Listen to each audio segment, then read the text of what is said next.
ठाकुर के आदमी धीमन ने राघव को बेहोश कर दिया था और राघव को घसीटते हुए अंदर कमरे में ले आया।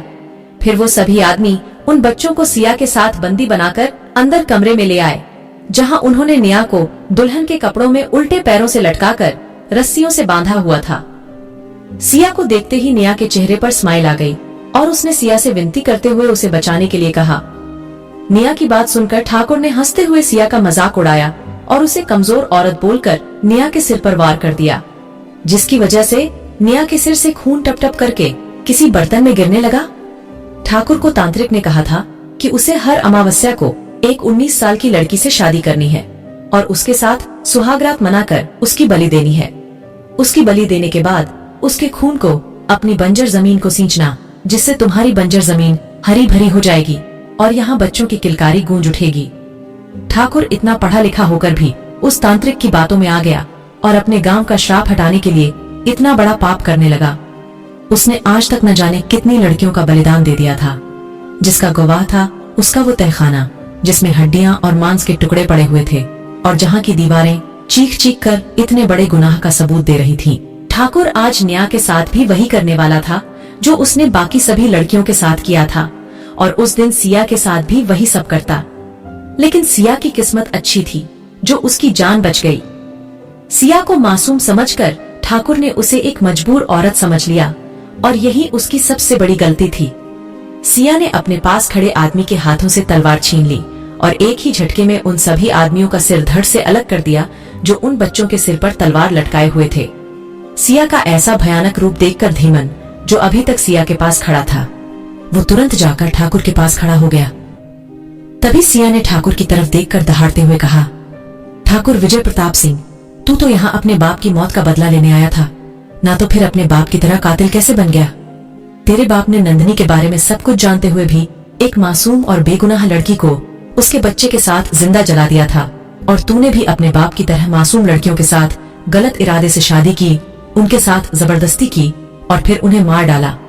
इसलिए आज तुझे भी वही सजा मिलेगी जो तेरे बाप को मिली। सिया की दहाड़ सुनकर तांत्रिक बुरी तरह से डर गया और वहां से उठकर दबे पांव से बाहर की ओर भागने लगा। तभी सिया ने उसकी गर्दन पर तलवार रखते हुए कहा, कहाँ भाग रहा है ढोंगी तांत्रिक? तुझे क्या लगता है तू इतना बड़ा पाप करके यहाँ से चला जाएगा और मैं तुझे जाने दूंगी? चल चुपचाप जाकर उस ठाकुर के पास बैठ जा, वरना इन आदमियों की तरह तेरा सिर कब धड़ से अलग हो जाएगा तुझे पता भी नहीं चलेगा। सिया का ये चंडी रूप देखकर ठाकुर डर से थर थर कांपने लगा। ठाकुर के पास खड़ा धीमन डरता हुआ ठाकुर के पास बैठ गया और ठाकुर के कानों में फुसफुसाते हुए बोला, अरे बाप रे, इस लड़की में कौन सी देवी समा गई जो ये ऐसा भयानक रूप लेकर हमारे सामने खड़ी है? अभी तक तो सीता मैया की तरह एकदम मासूम बनी हुई थी और अभी एकदम से माँ दुर्गा बन गई। ठाकुर साहब, यहाँ से भाग लीजिए, नहीं तो ये लड़की हमारा भी वही हाल करेगी जो इन आदमियों का किया है।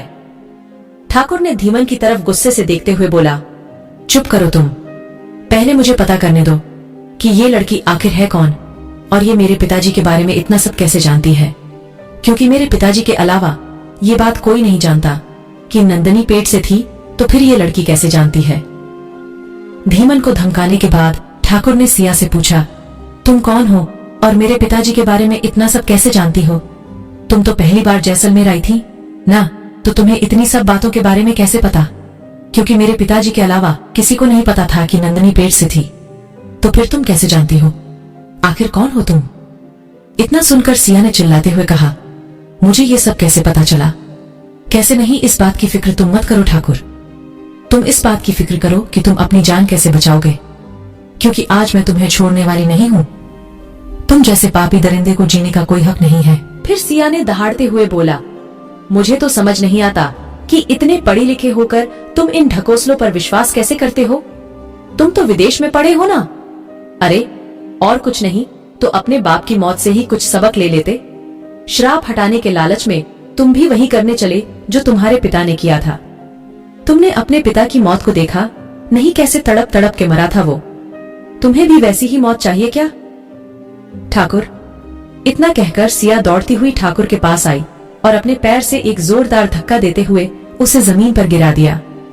फिर उसकी छाती पर पैर रखते हुए उसकी गर्दन पर तलवार लगा दी और चिल्लाते हुए बोली, औरत, तुम्हारे बाप की जागीर नहीं है कि उसके साथ तुम लोग जो मन करेगा वही करोगे?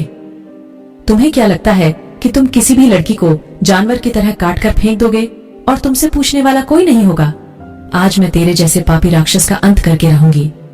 इतना कहते हुए सिया ने अपनी तलवार उठाते हुए ठाकुर की गर्दन धड़ से अलग करने के लिए जैसे ही आगे की, तभी उसे पुलिस जिप्सी का हॉर्न सुनाई दिया। हॉर्न सुनते ही सिया ने अपनी तलवार वहीं के वहीं थाम ली और ठाकुर से 2 कदम पीछे हटते हुए धीमन के हाथों में वो तलवार थमा दी। जैसे ही पुलिस अंदर आई तो सिया ने पुलिस के सामने रोते हुए कहा, देखिए सर, इस आदमी ने कितने आदमियों का कत्ल कर दिया और अब ये इन बच्चों और न्याय का बलिदान देने जा रहा था। सिर्फ इस ठाकुर के कहने पर मेरे राघव का देखो क्या हाल कर दिया इन लोगों ने। और इतना कहकर सिया जोर जोर से रोने लगी। पुलिस के आते ही सिया का बदला हुआ रूप देखकर ठाकुर विजय प्रताप सिंह गहरे सदमे में चला गया। उसे समझ ही नहीं आ रहा था कि कुछ देर पहले जो सिया चंडी का रूप लेकर उसके सामने तलवार ली खड़ी थी, वो एकदम इतनी मासूम बन गई कि उसके सामने किसी छोटे बच्चे की मासूमियत भी फीकी पड़ जाए। सदमे में पहुंच चुका ठाकुर विजय प्रताप सिंह अपने मन में एक ही बात सोच रहा था कि आखिर ये लड़की कौन है? वो उसके पिता के बारे में इतना सब कैसे जानती है और नंदिनी के बारे में उसे इतनी बड़ी बात कैसे पता है? आखिर कौन है सिया? सिया को नंदिनी के बारे में कैसे पता? सिया ठाकुर विजय प्रताप सिंह के पिता को कैसे जानती है? इन सभी सवालों के जवाब जानने के लिए सुनते रहिए secret of devil only on pocket FM पर।